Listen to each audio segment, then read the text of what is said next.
সম্মানিত দর্শক এবং শ্রোতাবৃন্দ, আমি যশোরী বাংলাদেশি সেবা পার্টির পক্ষ থেকে আপনাদের সকলকে জানাই সালাম। যে সমস্ত কোরআনিস্ট ভাই বোনেরা মসজিদুল হারামের শত্রু হয়ে কাজ করে চলেছেন, ওনাদের জানা উচিত মসজিদুল হারামকে আমরা বড় কোরআন বলতে পারি। সেটি হলো 15 নম্বর সূরা আল হিজরের 87 নম্বর আয়াত মতে এবং 7 নম্বর সূরা আল আরাফের 145 নম্বর আয়াত মতে। যদিও যারা কোরআনিস্ট রয়েছে তারা বিশ্বাসও করতে চান না, এমনকি তারা মসজিদুল হারামকে মানতেও চান না। মূলত মসজিদুল হারাম হলো বড় কোরআন, কোরআন আযীম, আর ছোট কোরআন আমাদের সকলের সাথেই থাকে। এটি আমাদের জানতে হবে যে কোরআনের ইসলাম কোনো কালেও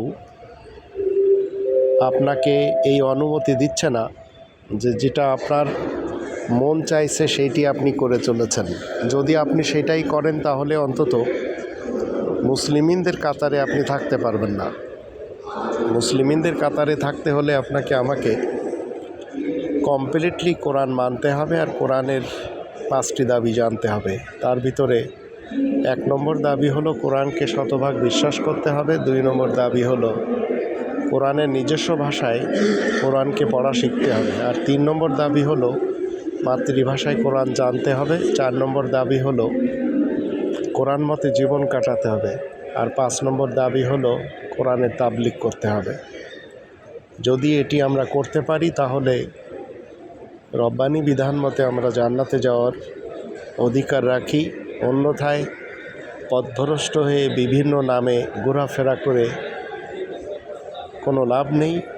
এই কালও নষ্ট, পরকালও নষ্ট। তাই আসুন আমরা আল কোরআনের 5টি দাবি মেনে মসজিদুল হারামকে যেভাবে প্রাধান্য দেওয়া দরকার সেইভাবে প্রাধান্য দিই।